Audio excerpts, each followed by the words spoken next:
everyone. I'm with the mighty Jess Craven. You know her, you love her. Chop wood, carry water. Great commentator, great activist from my home state of California. She's on the streets of LA. She's been calling out how people have been organizing against, masked armed agents of the state. I call them Gestapo, cracking down on skulls. And I've had a fantastic lineup today. We had Gil Duran, also in California, talking about the nerd right and the oligarchy. We had Katie Fang, who brought all the fire about this corrupt administration and how we have to hold them accountable. Because, of course, concrete in human form, Tom Homan, did not deny yesterday, did not deny, he's the border czar, folks, did not deny that he took literally a bag of cash, $50,000 in a Kava bag in an FBI sting operation. So we got that going. Apparently, if you want to save yourself from the Gestapo cracking your skulls, give Tom Homan $50,000. You got Donald Trump openly, I think, butt posting a message that was meant for Pam Bondi, but then got posted on Truth Social, Jess, where he's talking about going after his enemies, including Letitia James and Comey and Adam Schiff. You got his deranged speech today at the UN.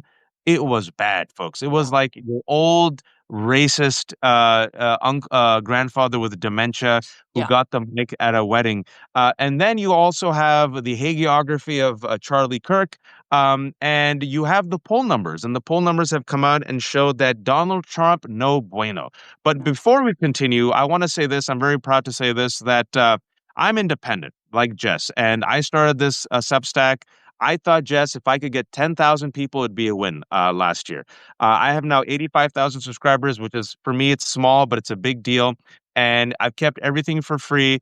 And along the way, I've never done any type of because I'm a terrible capitalist, Jess. I've never done like what do you call it, a slideshow. I've never pitched anyone.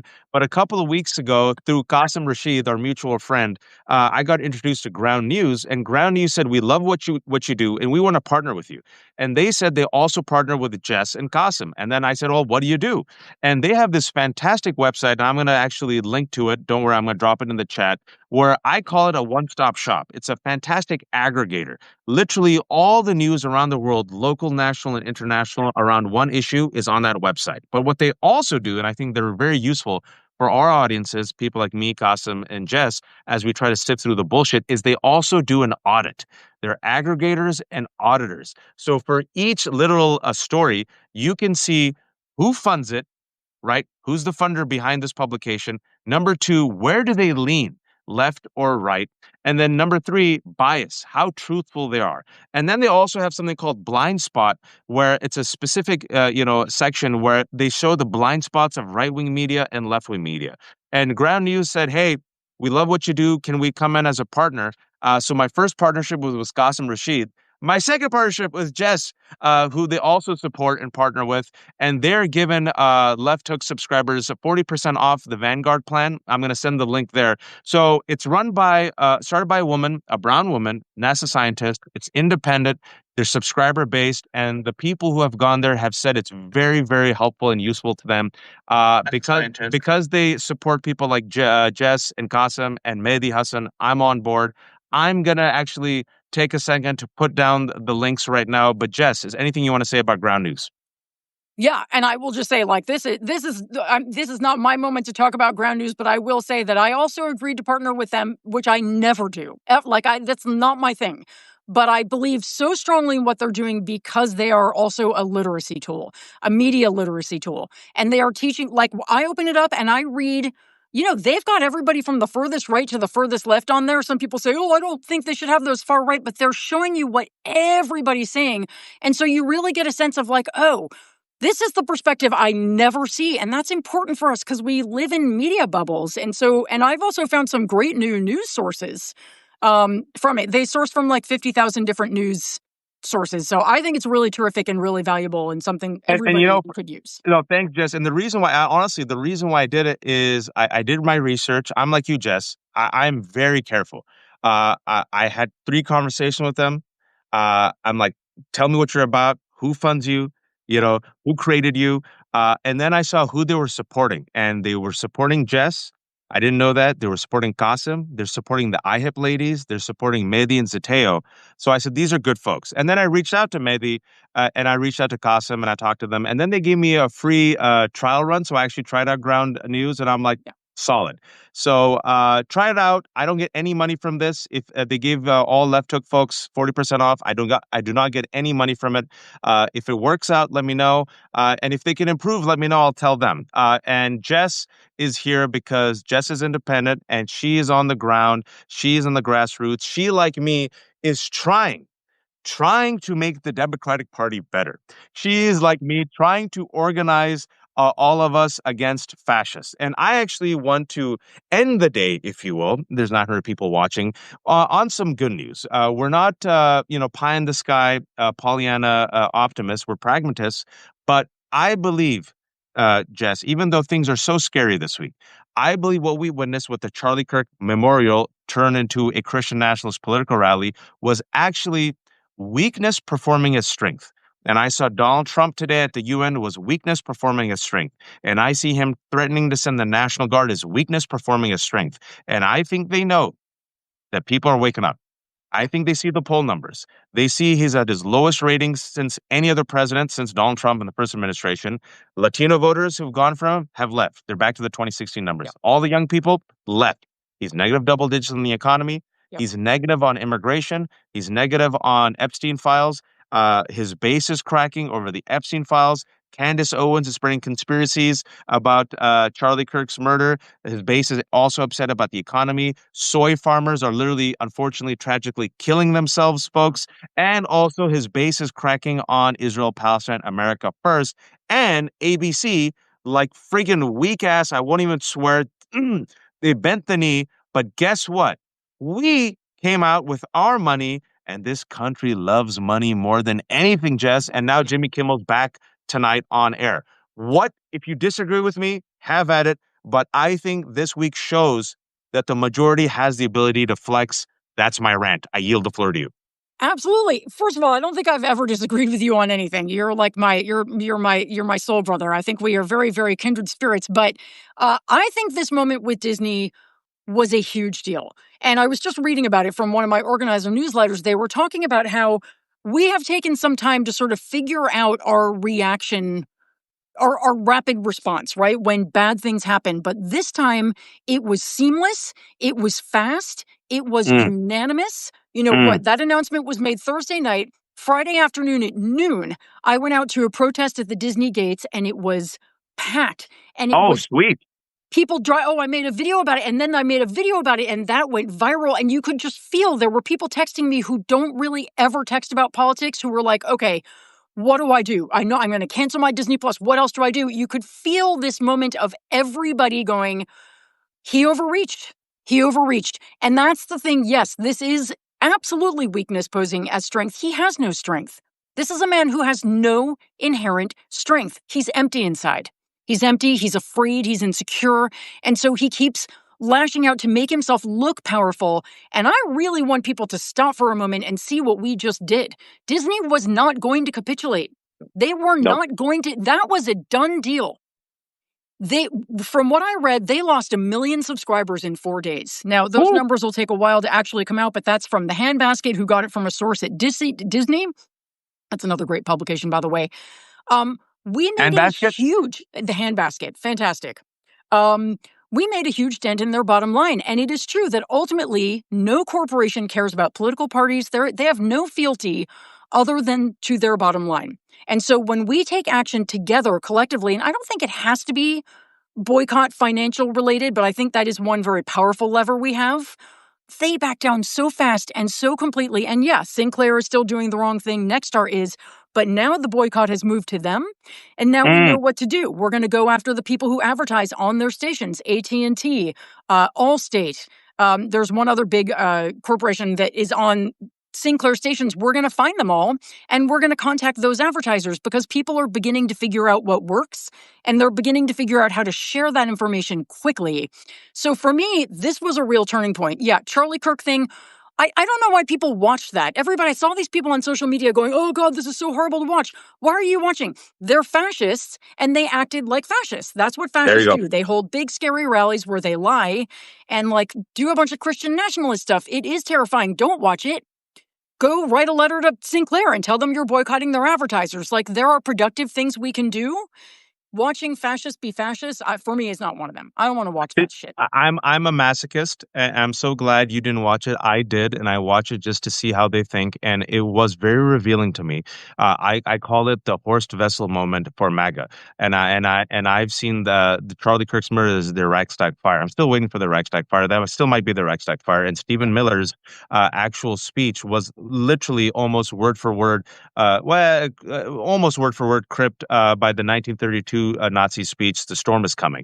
So if anyone, they get upset at me. Why do you call us fascists? Stop acting like fascists. Why do you call us Hitler? Stop quoting Hitler. Why do you call us Nazis? Stop promoting white Nazi conspiracy theories. But what you saw was them trying to perform strength. And the reason why I thought it was weakness is I was in Canada, Jess, over the weekend, and I was watching myself and I was taking the temperature. The cult thinks that this is how everyone thinks. And I was in Canada and they're like, this is hella weird. This is freaky.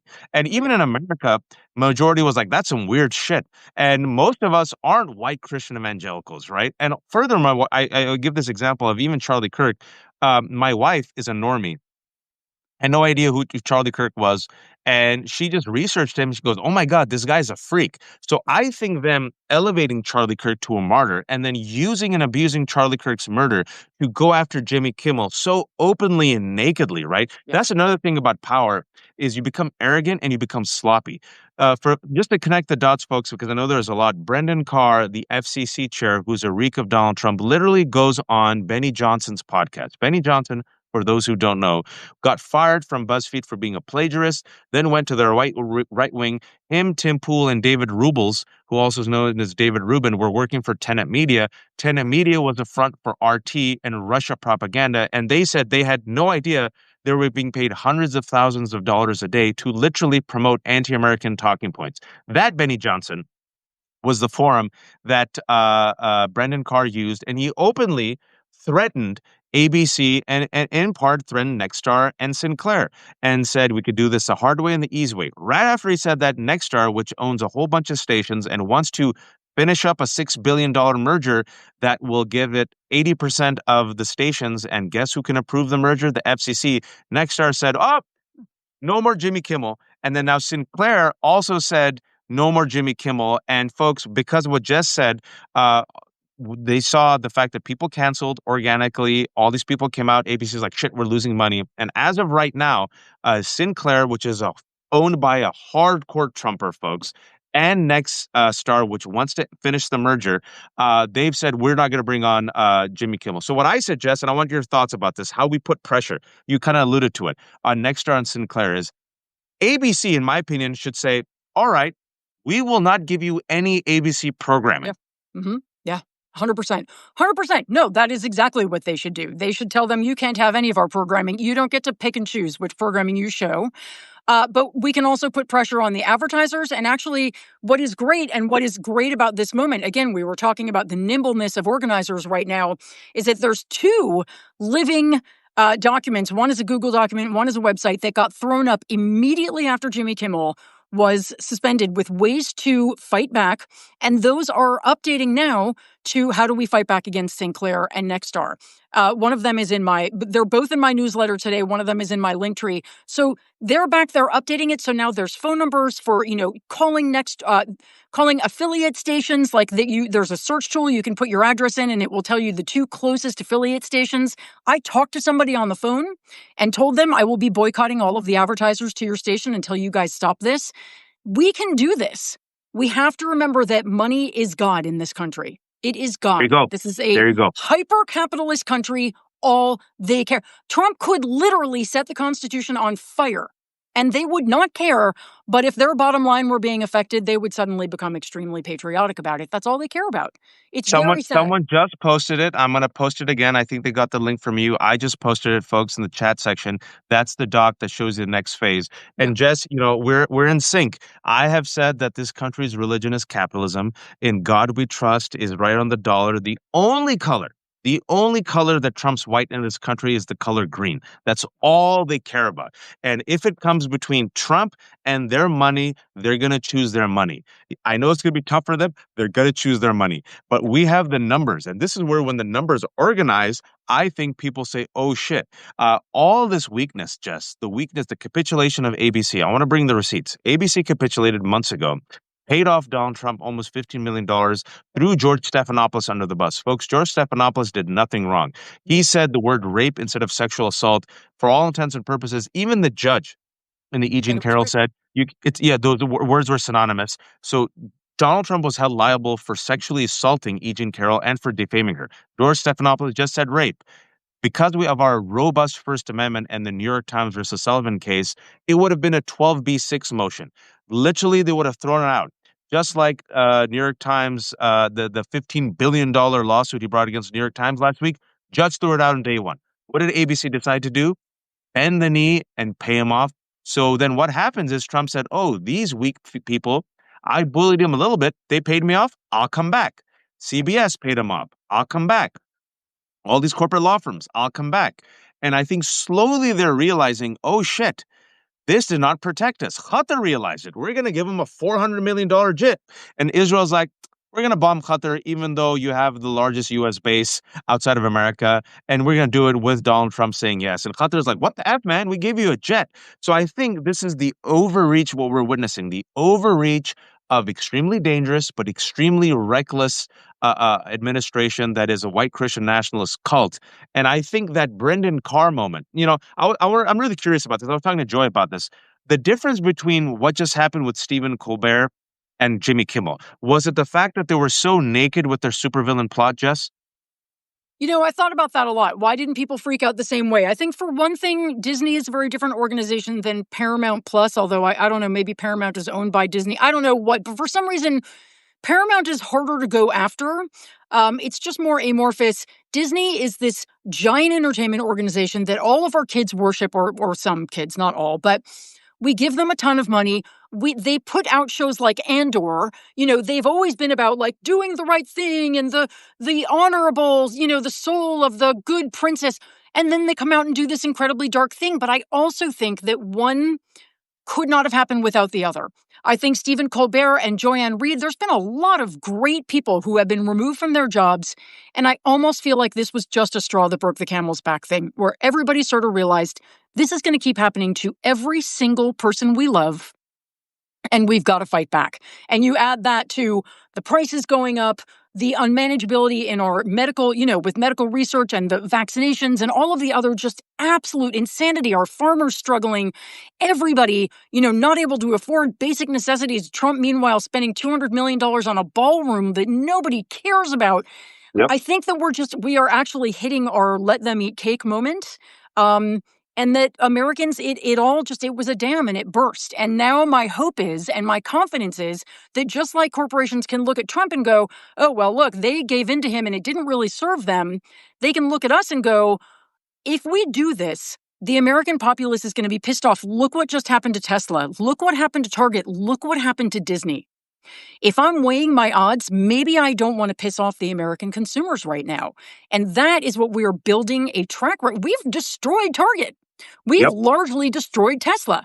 And a lot of people are not going to go back to Disney and Hulu. I know a lot of people who are like, I am done. I I am not canceled. going back. So that is a huge blow to their brand that may take them decades to recover from. Who's the next company that's going to do that when Trump is failing across the board and everybody can see it? It'll be interesting to see. It was, it's the world's worst, I told you so, but it was a prediction. And when I'm wrong, I admit I'm wrong. But when I'm right, this is the small victories that people like you and me have. I said, once Donald Trump starts hurting the bottom line of even the Rogan bros, once their ratings go down, once he's going to F up, because he is going to F up, it's inevitable. Once he starts hurting the corporations, that's when you see people slowly turning on him. And what's happening right now is just as saying, folks, he's underwater. This economy is no bueno. It's going to be bad. He overreached on immigration. Stephen Miller has overreached with the National Guard. Now, because of Donald Trump and his overreach against immigrations, he's literally made immigrants great again. Gallup just said that it's the highest rating for immigrants in years. Americans are more pro-immigrant, and a lot of Americans are really worried that their colleague, a loved one, a neighbor, or a friend will be kidnapped and taken by ICE. Overreach. It's all Yeah. overreach. Charlie Yeah. Kirk, making him into a martyr, a hate monger, a man who literally, we have his clips. He was literally against the Civil Rights Act. He said MLK was a horrible person, anti-transgender, anti-LGBTQ, anti-Muslim, anti-immigrant, anti-woman, right? Praising David DePape for almost killing Paul Pelosi. White supremacist replacement theory. This is the man that they have elevated next to Jesus. Well, actually, it's Jesus, Donald Trump. Well, it's Donald Trump, Jesus, now Charlie Kirk. And I say Yeah, this for sure. without any exaggeration. Massive overreach, right? Yeah. And the fact that they canceled and are canceling and threatening people for their martyr. Karen Attiah lost her job because she quoted Charlie Kirk. Matthew Dowd, a white guy, lost a job because he quoted Matthew Kirk. Historically, black colleges got threatened. Even though it was a white-on-white crime, Yep. black colleges got threatened, right? I got death threats. And now they're saying, you better praise Charlie Kirk the right way or else. And then they got rid of Jimmy Kimmel. And this is where I have to ask you a question, Jess, because I was talking to Joy about this, and also talking to my co-host Danielle, both are black women. When we made the point, you know, you're a mom of a transgender kid. First, it came for transgender folks. Democrats didn't say anything. Threw the woke under the bus. They came after pro-Palestinian activists. They didn't go fight for Mahmoud Khalil. They went after brown folks like Brego Garcia. And the only person who fought for him was Chris Van Hollen, because Yep. senator from Maryland, right? Yep. Threw all the woke under the bus. And we kept saying they're going to go after the whites.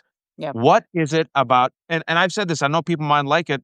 This week proved to me white skin matters more, white lives matter more, white rage matters more, white tears matter more, and white grievance matters more. And so it might be up to the whites to actually lead this. Oh, well, absolutely. I mean, it is up to the whites. The whites created this mess. And this mess is 100% a result of white supremacy and patriarchy, but white supremacy most of all, right? That's the reason we didn't elect Kamala Harris in the first place. That's the reason that, basically everything that's happening is happening because of that. And so, yeah, it is 100% on the whites. And that's why, unfortunately, whites really kind of suck at getting active and fighting in this fight because they are privileged and they mostly are able to stay on the sidelines until things get so real that they go, oh shit, I better kind of get involved. And that's probably part of what we saw this week. Probably part that Jimmy Kimmel is white. Speaking as a white person, I'm embarrassed for my, genre.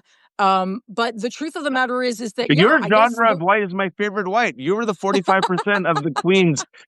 This genre, the genre of Jess Craven white, even though it's not a majority, it's growing. It's a fantastic genre. I strongly recommend on Netflix finding the Jess Craven genre of white. They've been on the right side of history. The 45% of white women who knew the score and didn't vote for Donald Trump. But I do believe it's one of those situations where when white people get pissed off in this country, Jess, this country pays attention. Yeah, it's true. I just wish that they would be more pissed off now and would have been pissed off enough to never elect this person. It's hard. It's hard to accept how many people in our country volunteered us for this. It really is. I'm not proud of being a white person in moments like this, but I do. It's not even but. And I do know that there are lots of good white people who have been doing this work for a long time and are continuing to, and we need more of them. We need more of them. And we need people who wring their hands and go, oh, this is really terrible. I hate this, to do something. It is not enough to say, I hate this, and then do nothing. It is not a moment where we get to say, oh, well, I just can't handle the news. I understand the news is really overwhelming and it's upsetting. But this is a moment where when people look back and go, what were all the Germans doing when they were putting Jewish people in concentration camps? Well, they claimed later they didn't know, but the truth of the matter is they didn't want to know. Yeah. They did not look to know. And so, honestly, it is a very important moment to ask yourself, how will I be viewed by history? Will I be viewed as one of the Germans who just didn't want to know? Because that's not going to feel good, right? People will ask us what we did in this moment with people, Latino and other people in ICE detention centers being essentially tortured, right? That's right. What did we do? What did we do when people were being killed on the street by ICE? What did we do? What did we do when Donald Trump was basically setting the Constitution on fire? What did we do? And just wringing our hands will not count. in the sort of cosmic tally. We've got to stand up. And maybe that just means putting a sign up in front of your house that says fuck ICE or whatever. Maybe it means going to your first protest on October 18th, the most important day we've had so far of protest. Maybe it means going and standing on a street corner with, undocumented people who are looking for work for 2 hours a week, every week. There are a million ways you can help. Maybe you're a spreadsheet person and you can start putting together a boycott spreadsheet of like, here are the companies supporting Sinclair. There's a million ways to help. Everybody can find something to do. But frankly, at this moment, in this part of history, we really need to. If you're white, you got to get busy. Please. And the reason why I want to stress that is, folks, I cannot imagine, and I'm in the imagination business. I started off as a writer. I wrote a play, and I was, supposed to go into Hollywood and do this and that, and it was pretty successful. But I wrote a short story, and then I moved up here to DC for my wife, and was trying to figure out what to do with my life. And then Al Jazeera America came and said, "You want to be a co-host of a show?" And that's how I got into this stuff. I never would be on camera. I was always a writer. But speaking about the imagination business, I always try to imagine just what would happen if 1,600 brown and black folks decided to, I don't know, protest on January 6th and do what they did. And all I see is chalk lines in my imagination. Absolutely. Like, we would be shot and killed. There's no way. And there is something powerful in this country about seeing a lot of white folks on the front lines with black and brown and Asian folks, but a lot of white folks on the front lines. And then when this country will crack the skull, or God forbid, try to crack the skull of a blonde white woman, this country will be like, whoa, whoa, whoa, whoa, whoa. And so tell us about October 18th and why we need so many faces, so many people, but really a lot of white folks to show up and show their face in the front lines. I will, but I do want to call out. Someone just put in the comments, good organization to follow, and I wholeheartedly agree. Is Surge, SURJ, which is showing up for racial justice. Great organization, calling white people in and giving you very concrete ways to help, from like winning local elections in southern states to all kinds of things. But they're phenomenal. I have friends who work for them. Great organization. But October 18th is the next No Kings protest. And as you all remember, we had a No Kings protest a month or two ago. We had somewhere between, 4 and 5 million people turn out. Yep. Arguably the largest single protest in American history. But we're really trying to get to about 11 million people, at which point we hit that not crossroads, the sort of line of 3.5% of our population. At which point, that is when we start to see if you can sustain 3.5% of a population in peaceful protest. You start to see systemic change. You start to see governments overthrown. So, peaceful protest. No one is asking for anything but you getting a sign and going and standing on the street. It is fun. It is incredible. You will feel uplifted and part of a beautiful community. But I am hoping we get 8 million, 9 million people out into the street, maybe more. This is if you can even increase that 5 million to 8 to 9. I mean, let's aim big and try to get the 11. But even if you get to 8 to 9, that means inshallah the next one, the month later, because this guy's going to keep effing up. He's going to get more desperate. It's all overreach. He realizes. And folks, I'll tell you this. Within the Trump administration, they're saying he's not healthy. So the reason why everything's being amped up, the reason why Project 2025, which was a 4-year plan, they're trying to execute it in one, is on the deal. They think King and Daddy ain't going to last. If not dead, but incapacitated. And what they want to do is control up enough power that they can just hand that power to someone who's less popular, but it won't matter because they have gobbled up all the power. So J.D. Vance is the one they're grooming. So this is what's happening. He's going to get more and more desperate because he's a rabid rat. And you're seeing that desperation. Everything over the past week is desperation. So more and more overreach, right? And I'm glad, Jess, you brought up the 3.5% number. Again, history shows that if you get 3.5 to 3.3% of the population engaged in inshallah, in nonviolent, organized, peaceful, beautiful, joyful type of resistance, governments toppled, right? Yes. And that, again, with the economic boycott, you could get even more people. So you got this boycott happening. You got people with the economic boycotts, but you also we have a problem. We have a Democratic leadership, Jess. And I have said, folks, we need to cull the party of the weak ones and strengthen it. I say, Jess, it's just me, I criticize them to make them better. I know that they're the only political weapon I have right now, right? That's just the reality, two-party system.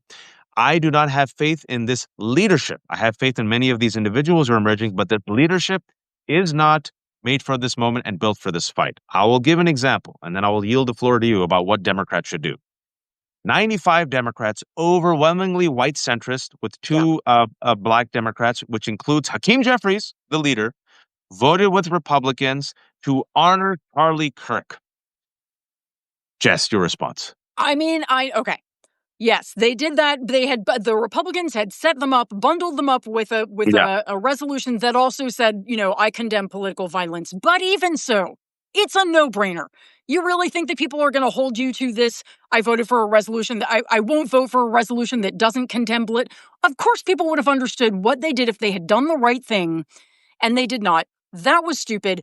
More stupid to me is the fact that what I'm beginning to gather, and you and I have talked about this many times, we need new leadership in the Democratic Party, is that I was on a call with, let's just say, a congressional Democratic representative today who I talk to his staff sometimes. I'm not going to say who it was. Sure. But the general gist I get is that most of the Democratic lawmakers have also lost confidence in them. They don't feel that they are getting the communication tools they need, for example, in this shutdown fight, where Democrats are actually standing on extremely firm ground. We are demanding the Medicaid cuts be reversed and that the ACA premium tax credits be extended indefinitely. That's what they're demanding. But is that the messaging we're hearing? No. We're not. And when I asked this staffer to clarify for me exactly what Democrats were demanding, even they could not clarify it because it hadn't been clarified for them. And I'm like, if you don't know and I don't know, then nobody out there knows. And that is the problem. It is a messaging problem. It is a communication problem. But ultimately, our Democratic lawmakers are the ones who have to decide together. We can replace these leaders, and we must. But they're not going to do that until we make a colossal amount of noise about it. Every time you call your representatives for any other reason, tell them again, you need new leadership. And this is nothing personal against Schumer or Jeffries. I'm sure they're great guys. I'm sure that under normal circumstances, they would do fine if we were just doing the normal business of some fictional normal government. But we're not. We're not. And we need Jedi fighters at this point, and they are not that.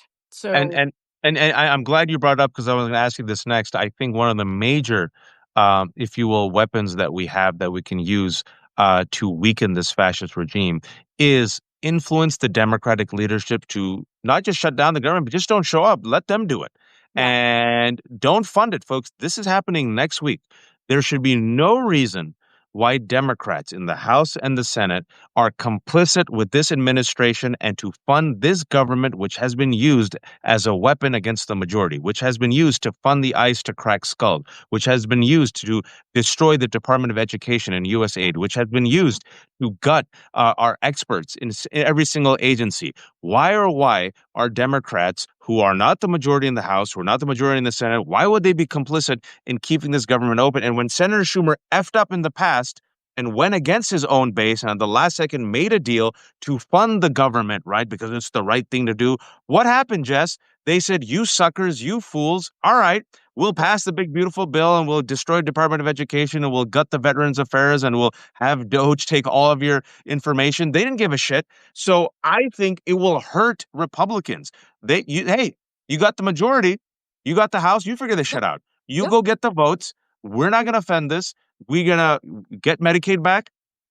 Take these ICE Gestapo agents off the street, stop misusing the National Guard, right? Rehire experts at the CDC. Like, I'll make a list of 7 to 8 things and say that if you do all this, then we'll do it. If not, all right, we're not going to be complicit in your march towards tyranny. I think it's a win. I have no faith in Schumer, though. I really don't.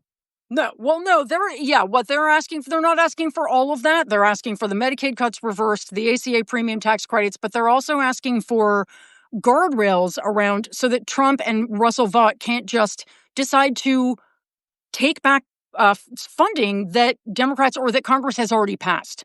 So they're trying to put some guardrails on them. That's not as much as I would have asked for, but fine. It's a really good start. Go out and defend it to the American people. They will stand with you. The problem is they're so worried about what their political consultants are telling them, but Americans are going to back the ones who go out and make the argument. Democrats are willing to fund the government as long as you give us our healthcare funding back, as long as you help people pay for their ACA health insurance, as long as you stop taking away appropriations for children's cancer funding. for public broadcasting, for public schools. Stop all of that. And yeah, absolutely, let's keep the government open. I mean, yes, I believe also ICE out of our cities, National Guard out of our cities. But, I'm fine with them not asking for every single thing I want. I do think ICE is really, really important, and they should be asking for it. But again, right now, they're asking for a decent amount, and they just need to go out and make the argument, because otherwise what happens is we shut down for a month, then we reopen, Democrats win no concessions, and it just looks, it's a big cluster. You know what? Hakeem Jeffries, 22 minutes ago, I think he's trying to refine the message. I will read what he said in Blue Sky. Democrats do not support the dirty Republican spending bill because it continues to gut the healthcare of the American people. Okay, so you're going to talk about the healthcare crisis. Maybe that'll be the winning point. And then you leverage that and say your BBB cuts $1 trillion from Medicaid and gets people off of ACA. I can't fund that and I can't support that. That'd be smart because the two most popular programs in America are Social Security and Medicare, right? All right, but be consistent. Ramp this up. Fight. Yes. I do not need, like, they got to shut this down. I cannot, they cannot, because Schumer at the last second, folks, and of course we don't know, but we kind of know, is that he stabbed his own Democrats in the back. Oh, yeah. And at the last second, they said that a Wall Street funder or donors said, hey, it's going to be bad for us if we shut down the government. And at the last second, he did a 180 and then corralled about, what was it, 10 other Democratic senators after he had the 9 and reopened the government. I don't have faith in him, Jess. Yeah. Nope. Oh, no, I don't either. Don't get me wrong. I have zero faith. But again, we were sort of trying to get out of a forest fire. We have a car that runs to get in and escape the fire. All we can do is get in the damn car and yell at it as we drive, right? Like, there's unfortunately no other vehicle to get us out of this immediate emergency. So, yeah, carrot and stick. When we hear lawmakers doing the right thing, we call them and say, thank you, you're doing great. Keep doing more of that. And then with Schumer and Jeffries, we just call and tell them to toughen up and then communicate. Jeffries has a way of communicating, doing press conferences that nobody watches, and then using these very consultant, polished words like the dirty bill, which I guarantee you a consultant told him to use. Yes. Just talk to us. Just talk to us. Go do a live and just talk to us in human terms about what you're fighting for. I feel that Americans have really soured on politics talk, and they just want people to talk to them. Not Hakeem Jeffries will talk like this and then try to rhyme, and he thinks that he will be cool and that people will listen to Run DMC, and people are like, just stop it. I like the car analogy. I'll add on to it. We have to strengthen the car. We have to give it a remodel. We have to work on the engine. We have to take out all the old parts that aren't working. Now, old is not a pejorative. I'm talking about the dull parts. So as we're in this car, the only car that we have that is, basically going off of 3 wheels right now, we have to strengthen and retool this car. Yep. And that's where I need a culling. I need and I know they're listening, folks, because in my lifetime, I never would have imagined a majority of Democratic senators voting to stop sending arms to Israel. That happened. I would have never imagined the fact that they would be listening to they still haven't listened completely, but the fact that a majority of Democrats say enough of the genocide, enough of apartheid, enough of the occupation. And they look at the numbers and they look at the fact that people are not gravitating towards Democrats. In normal politics, with Donald Trump's horrific numbers, it's been terrible.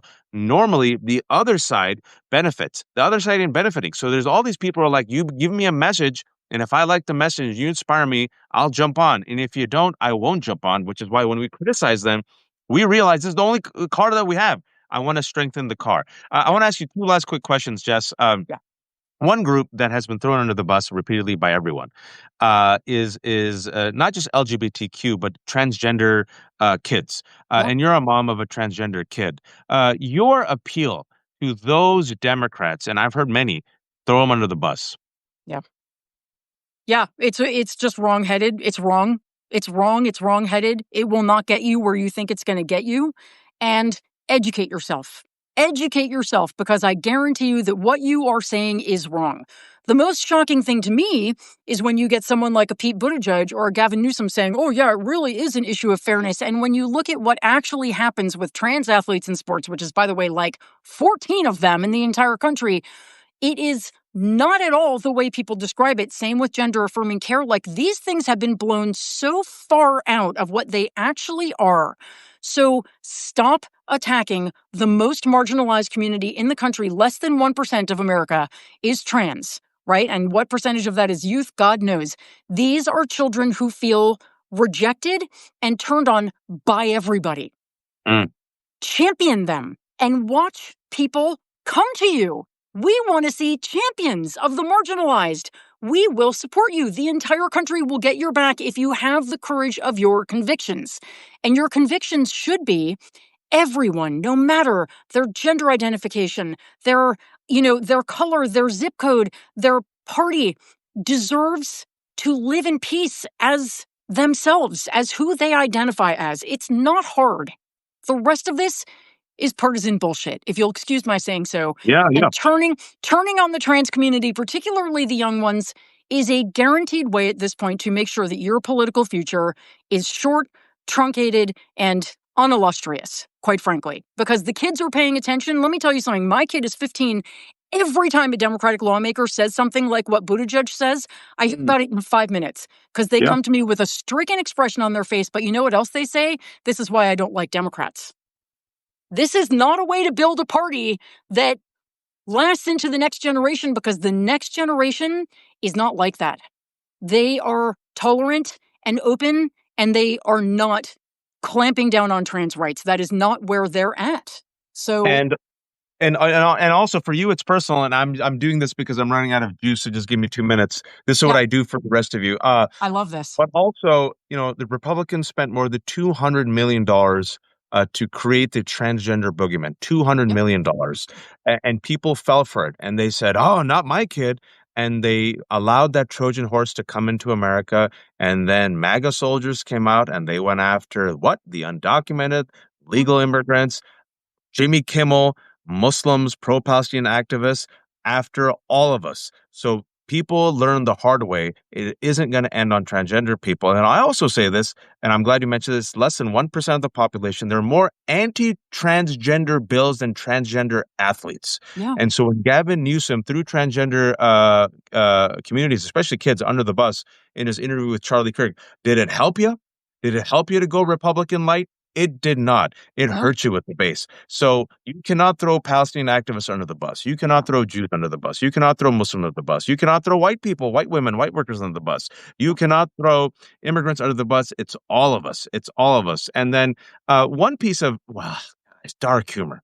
Some good news. It's a terrible news. Terrible news, but let me tell you why it's good. It's terrible news. I informed Jess right before we went on. She had heard about it, and I gave her a little bit more details. The New York Times broke this investigative story where Elon Musk's father has allegedly, since almost 30 years, been allegedly abusing 5 of his children. That's the terrible news. And apparently, the New York Times says that these family members have come to Elon Musk for help, and he apparently hasn't helped them. Now, that's terrible news. And let me now, from a political angle, say, Epstein files and now the Musk files. The way this country works, this is the one thing, Jess, that over 80% of independents, Democrats, Republicans all want is releasing the Epstein files. Talk to us about now this. This is something that with the culture wars can unite a whole bunch of people and also weaken MAGA and Musk. Yeah. Well, I mean, first of all, I haven't read the article yet, so I'm not super informed on it. It's really tragic. I mean, it is tragic. The sexual abuse of one's own children, like, this is a common thing, and it's a horrific thing. It ruins lives. And for Elon Musk to sort of continue a cover-up on this, if that is what he does, is really horrible. There is a more persistent stench around Republicans and people on the right in general, which is a cover-up of sexual abuse, sexual assault, particularly of children. And I mean, we saw it with Donald Trump. Was it yesterday or today? He's talking about the hepatitis B vaccine. He says, you don't need to get that until you're sexually active, so kids should be getting it at 12. Hello? What? I'm sorry? That's when they're fully formed, he said. No, they're not. No, they're not. As the mom to a 15-year-old, no, they're not. But we see it over and over again. There is all of this very twisted stuff that is sort of beneath the surface of today's MAGA Republican Party. And so does that surprise me? No. Will it cause more schisms in the party? I have no idea, because these But people also tend to accountability. rally. You need accountability. You do need accountability. You 100% do need accountability. And someday I pray to God we have it for all of these people. Yeah, and all these, I always want to remind people, listen, they were girls. Epstein and Ghislaine Maxwell raped girls. Yeah. And now they're women. And so this is an issue where you should jump on it and get accountability for all the victims. You should, and I'll say this, Jess, I think you agree with me. I don't care if Democrats are on the list. Go Bill Clinton, Democrats, liberals, my favorite comedians, if they were proven to be part of this sex operation, this cult that preyed upon and raped girls, damn them all to hell. Damn them all. Expose it all. Yeah. If I had a family member on the Epstein files, I would want that, God forbid, I would want that out. No, we want it out. All of them. And I guarantee you there are Democrats on the list. It's going to be cross-party. There will be people from all over the spectrum. We need to know who they are. And you guys, the fact that this is still not coming out is shocking. Yeah. It is shocking. The Kash Patel has actually done such a 180 that now he's saying, well, Jeffrey Epstein didn't really traffic to anybody. Now we think it was just to himself. What? What? And where are all the podcaster bros? Where are they? Where's the outrage as it becomes absolutely clear that they've all been lying through their teeth about this? And Virginia Giuffre, before she died, Virginia Giuffre, who was, by the way, folks, 16 years old, an employee in Mar-a-Lago because her father was a property manager. That's where she was picked out and groomed by Ghislaine Maxwell. Then, promised her with, great opportunities. And then Ghislaine Maxwell fed her to the wolf, Jeffrey Epstein. Virginia Giuffre said that she was passed around like a platter of fruit to powerful men. And Virginia Giuffre was the one that said it was Prince Andrew. She's the one that named Prince Andrew. She unfortunately, they say, killed herself. She had a tragic life. And apparently her book is coming out. And now Elon Musk, who is all about protecting the kids. And by the way, Elon Musk, and the reason why I'm kind of took it personally and I call out Elon Musk is he accuses Muslims of being groomers. He's promoted these horrific groomer conspiracies that have led to mobs chasing black and brown people in England. This is why I say, folks, it's all disgusting and dirty, but this is the type of weird karma that it's all projection by these people, right? They come after the rest of us, and then you find out in their closet, his dad allegedly, according to this New York Times investigation, allegedly 5 kids have said he's come out and they've appealed to Elon Musk for help. So these people have these demons in their closet. There are real victims, and I think it's up to Democrats first for accountability, decency, the right thing to do. And also, this is where look, folks, this is what, if the shoe, God forbid, is on the other foot, this would be the number one news in right-wing media forever. And they call us child pedophiles. That's the QAnon conspiracy. Meanwhile, it's all projection because allegedly this is happening there. So I think you jump on it. This is, I think there's 3 Achilles cankles for Donald Trump, Jess. The economy, his health, and Epstein. I don't think he can escape from it. And corruption. I really, and I know we're closing, but I really hope people will continue to focus on the staggering corruption in the Trump administration. It's not just Tom Homan accepting a bag full of $50,000, of bills and then having that case dropped. It is the people. I did a piece today about the people who Trump has pardoned, the white-collar criminals, who have had $900 million in fees between just 3 of them dropped, restitution they were supposed to make to their victims because Trump's SEC just said, you're done because you donated to Trump before the election. You're pardoned and you're done. His children are enriching themselves. Trump is enriching himself in office. His children are trickly enriching themselves. And it goes on and on and on. The corruption is staggering. And just please continue to talk to your people about it because it turns out corruption, political corruption, when you look at polling and focus groups across parties, everybody hates it. Everybody recognizes it. Everybody knows what that is. And it is rampant in the Trump administration. And we can't let it go. I think it's really important. I think it's another Achilles cankle, as you said. And I really want to encourage everyone to keep talking about it. There are so many articles. I don't have time to make all the videos. Find them, share them, talk about it. Follow ProPublica. They do amazing work on this. Other smaller publications, follow WASH, follow people who are actually doing this kind of investigative work. And I will say that I'm so glad you mentioned the other people. The one example that had just slipped under the radar is he pardoned Ross Ulbricht. And if you don't know who Ross Ulbricht did, he is the founder of Silk Road. And Silk Road was the digital hub for sex trafficking, weapons trafficking, drug trafficking. And Donald Trump pardoned him. No one's asked why. That guy was serving a multi-year sentence. And folks, the reason why because it's always a grift, the major reason why people say he pardoned him was because Silk Road was a major hub of crypto, and the crypto bros love Ross Ulbricht. So, folks, I agree with you. I think most Americans are disgusted by Epstein because he is disgusting. I think most people are disgusted by the corruption because we still haven't got an explanation why Ghislaine Maxwell. We still do not know why Ghislaine Maxwell got that sweetheart deal and is now doing yoga in a minimum security camp. The person who's talked a lot about, release the Epstein files and protecting women is Elon Musk. According to the New York investigation piece that just came out, allegedly, his father has been molesting 5 of his kids, and those kids have reached out to Elon for help. Keep this in the news. Speak out. Full court press. Jess, your mom has exquisite taste. Jess told me her mom watches me and listens to me. So thank you, Mama Craven. Jess, shamelessly promote yourself before you leave. Oh, I don't need to. I have a newsletter called Chop Wood, Carry Water Daily Actions. It's right here on Substack, so you can find it there. And then on social media, I am at Jess Craven 101. And that's it. That's enough promotion out of me. And folks, and look at I'll link to the document, Jess's newsletter. For those who've joined us, the 2,400 people, we'll have it up on my Substack and Jess's Substack. But we also give tools and tips of how to actually use your dollar to do economic buy-ins and boycotts. And some people on this chat have sent the document, but I'll try to link to it. So Jess in her newsletter has an awesome document that's a living, breathing document right now, giving you advice on how to boycott Next Star in Sinclair. And look, we have the numbers. Our boycotts worked. Jimmy Kimmel's back on air today. And then on October 18th, you have a massive No Kings rally. So do everything that you can. If I may, quote Andor, which was released by Disney, rebellions are built on hope. And if you haven't seen the show Andor, it isn't about super-powered Yodas or lightsabers. It's average Jose's and Janes who do not have superpowers, and everyone has a role to play. Everyone does their part. Death by 1,000 cuts. That's how you take out a fascist regime. And hope is contagious, but so is courage. The more and more people hear you speak out, the more and more people see you speak out, the more it inspires them to say, oh, we have the numbers. Donald Trump and MAGA is weak. We won't be bullied and we won't be threatened. Follow Jess. She's great. Jess's mom is even better. Subscribe to Chop Wood, Carry Water. This has been The Left Hook. Be kind, be decent, and please, oh, please don't be a fascist. Thank you, Jess. Thanks, Waj. Thanks so much, Bye. you guys.